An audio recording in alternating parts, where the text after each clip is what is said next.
Hickok 45 here with an AR-7 survival rifle. I've had a lot of requests to review it, to take a look at it, let you know what I think about it. So I told Buds to send us one. I requested one. And I don't know what the deal is. I got the stock in a box. So I guess I'll send it back to Buds and let them figure out why they didn't send me the entire rifle. Pretty good joke, huh? If you know what this gun is, you got that joke, even though it was so late. Yeah, they just sent me the stock, and let's see if we can figure this thing out. Actually, we have two of these. This one is, of course, this from Buds, and this is one that Jim over at Elks Outdoors owns, and I told him we were going to be doing a video on it. Well, actually, the gun comes in through him in Pleasant View, Elks Outdoors, and so he has one he likes, so that's pretty cool. Let me show you how the back comes off of, just like that, and then the firearm is in there. Now, the reason I wanted to pull that one off right away is this one is not brand new, and it's loosened up enough where it's easy to get off. This one, I don't want to damage it because it's going back, but I have trouble because it's brand new, especially it's cold out here. It's about, oh, got it. Okay, it's getting a little bit easier to get off. Okay, so yeah, the gun is actually in the stock. If you're not familiar with these, this is probably really a novel idea to you, but yeah, it's back here. Even the loaded magazines. I loaded the magazines. In the interest of time, they slip out of there. The barrel's back here. Look at that. Pretty cool the way it all fits in there. Just right. You got to put everything in just the way it's supposed to go. Like the mags have a little groove on the bottom, so they go in one way. You know, and the receiver goes in just like that. And you can have a magazine in it. It's okay. I mean, you could have it loaded. I don't think I have that one loaded. Just because, you know, but it could be loaded without a round in the chamber, it wouldn't matter. And then the barrel slides in, the sights, a little groove for the sights. You can put the cap back on. The way that works, pretty cool, huh? And it's designed to be watertight, so you can throw it in a canoe or whatever. And it has a lot of foam in it, so it's going to float. I think even if it gets water in it, it's going to float. All right. So let's take a look at this thing. This was designed basically, or at least the prototype or the predecessor to this was designed by, guess who? Eugene Stoner. What did he come up with? How about the AR-15? All right. So it was the AR-5, I think. It was a little bit different. It was a bolt gun. It wasn't semi-automatic, and it was 22 Hornet was the caliber. And he had a contract with the Air Force on the thing.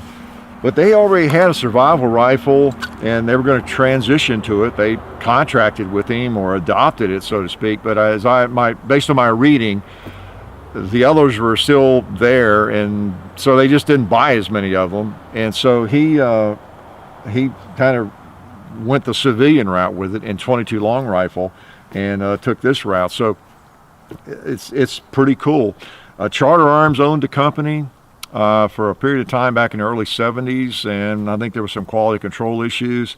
Henry Repeating Arms now builds this thing, and from all accounts, they're doing a good job with it. I can't find much negative about it.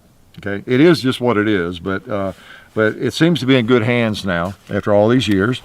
And you take the receiver out, and you slide him. Yeah, okay. Right in there.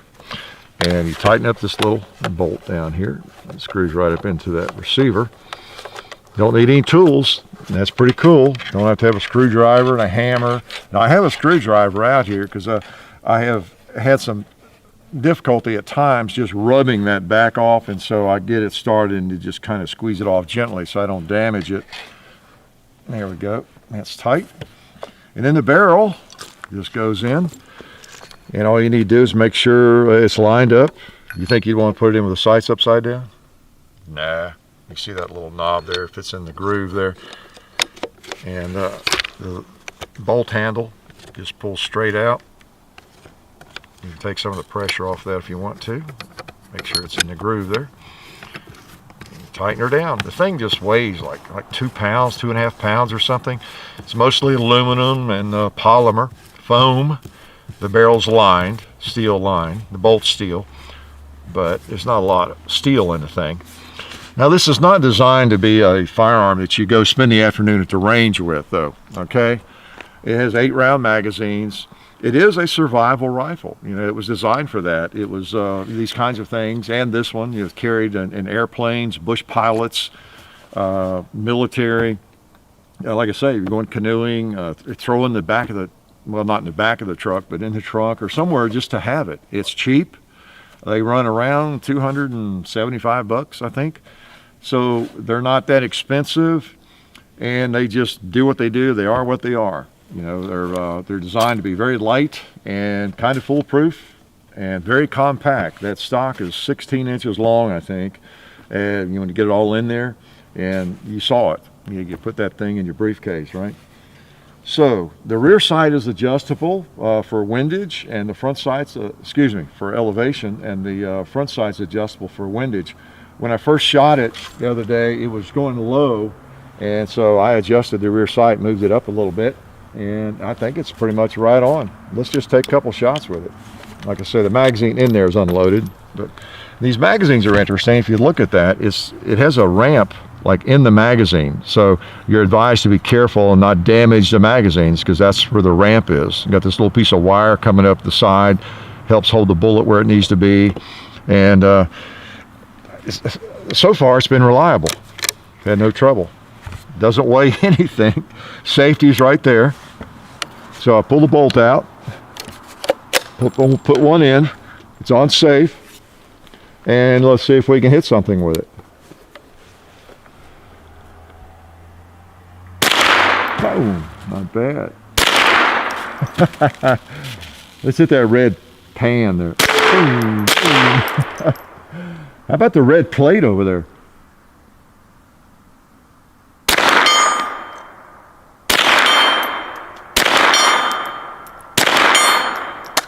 See, like I said, the sights are on. Now the bolt, it does not stay back when it's empty. Okay? So you need to count your rounds. If Big Grizz is after you and you're shooting at him with a .22 long rifle, I'm shooting some Federal here, and they have done fine so far. It says that you need to use premium ammo and hot or warm enough ammo. If your ammo is too weak, you might have some issues, or if it's too flat-nosed. So I've been shooting CCI, seems to work fine. That's what all that is in there, I think. And then some of the Federal right here I just opened earlier, and I've been shooting it today, and it's worked fine too. So now you can load, if you got some flat pointed ammo, again, you're in a survival situation, you can put one in, you can load singly if you want to, okay, and you can get it in there. Or if it's, I guess you could even fire short, probably putting it in just right into the chamber, you know, one shot at a time. So, you know, it is a survival rifle. And you think about it, if you had 2 or 3 magazines, you got some .22 ammo. .22 ammo, of course, doesn't weigh much, and you can have 1,000 rounds almost without any trouble, you know, somewhere. You know, this could help you survive, you know, just to take out a squirrel or something, whatever it is you need. And it could even work as a defensive firearm in a pinch, right? It's a .22 long rifle, so it is a real gun, right? And it's one that you could easily have with you in a backpack or just anything and not know it's there. So that's what it's designed for. And I'm impressed with it. I was telling John, I think I might have to buy one of these. I think I need one.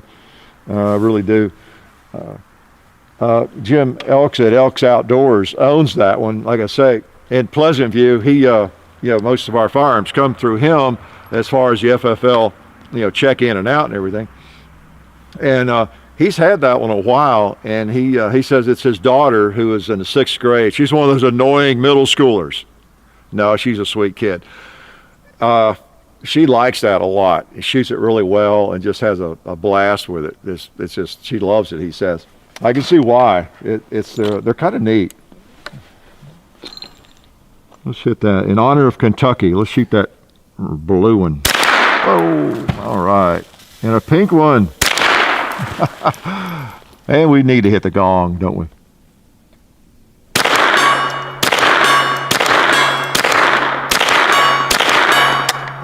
Ring the gong.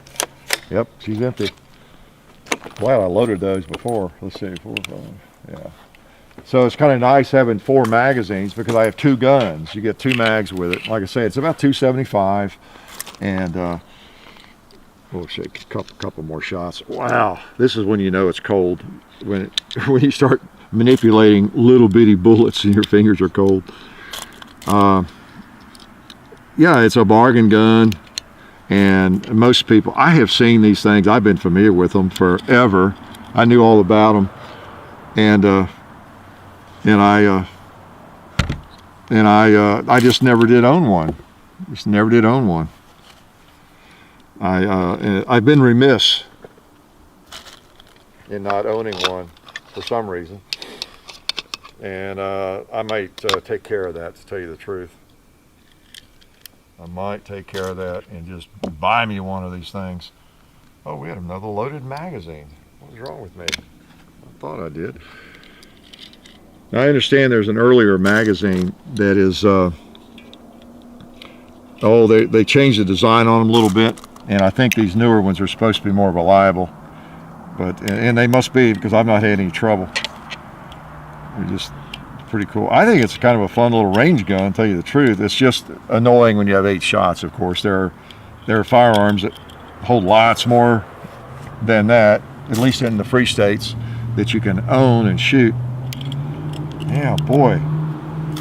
That's something to remember now in a survival situation. You also want some hand warmers, because if you're going to be loading these magazines when it's 20 degrees, you better have some warm hands. I can barely feel those little bullets. Let's take a couple more shots with it. We got those. All right. That magazine in there. Very interesting design. Can't believe I've never had one of these. Safety's right there. Put those mags in my pocket in case I'm attacked here.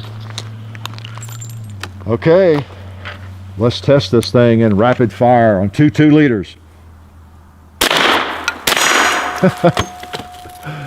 Oh, die slowly. Cool.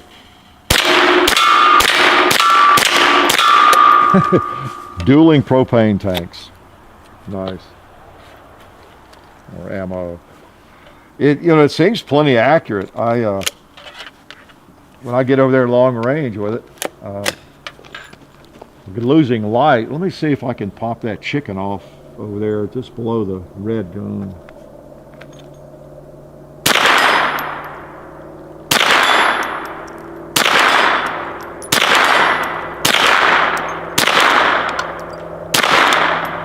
I don't know whether it's hitting or I guess it would knock it off, to tell you the truth.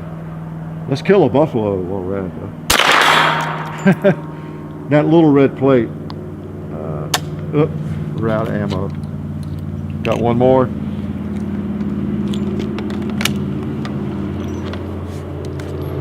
So the safety won't go on unless it's cocked. Yeah, okay.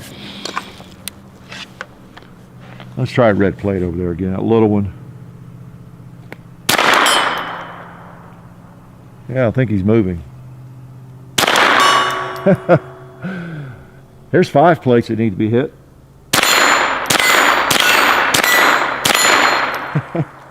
Click. Yeah, that's pretty cool, I'll have to say. I don't know what it is I have not told you that you're dying to know about. It's just very light. It's not all that expensive, but it seems reliable. It really does. And again, the people who own the rights to it now are Henry, and they're apparently doing a pretty good job with it. Let's make sure it's clear, and let's just put it up. Let's take the barrel off.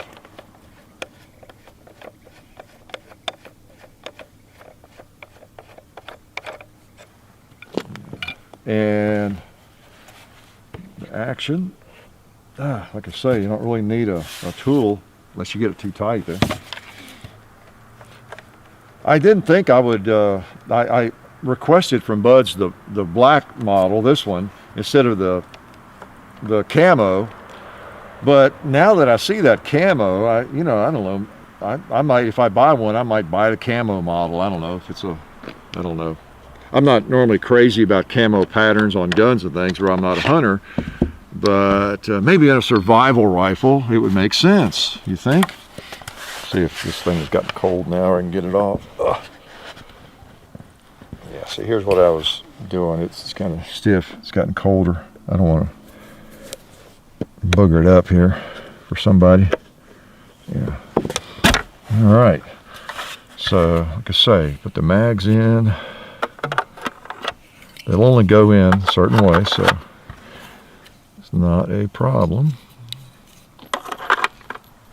Yeah, and if you're out in the cold, like I say, load the mags in the warm house, because your fingers might not be able to manipulate too well. You push the bolt handle in there, and that'll go in. Barrel. And there you go. Close him up.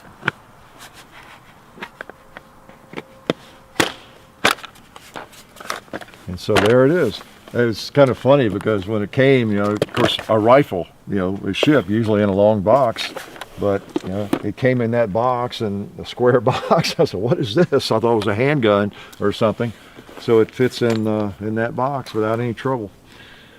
Interesting gun, I have to say, because it fits a specific need, purpose. And just is what it is. Not expensive, and it's not glorious looking. There's no wood and not much steel, but it's pretty interesting. I think it might be one I'll have to add to my collection here one day. So the Henry Repeating Arms survival rifle, you've probably seen them, and they're pretty cool if you're wondering about it. Life is good. We'd like to thank one of our sponsors, SDI, the Sonoran Desert Institute. SDI has fully accredited distance learning programs where you can get certified in gunsmithing, or even an associate's degree in firearms technology. Of course, the study includes hands-on experience, which is important, of course. So check it out. Go to sdi.edu, or just click on the link in the description. Okay? And also, we'd like to remind you to check out the Hickok 45 Facebook page and the Hickok 45 and Son channel and its Facebook page, as well as Gun Culture Radio on iTunes. Now remember all this, because I'm coming to your house randomly over the next year or two to give you a quiz on it, okay? Thank you.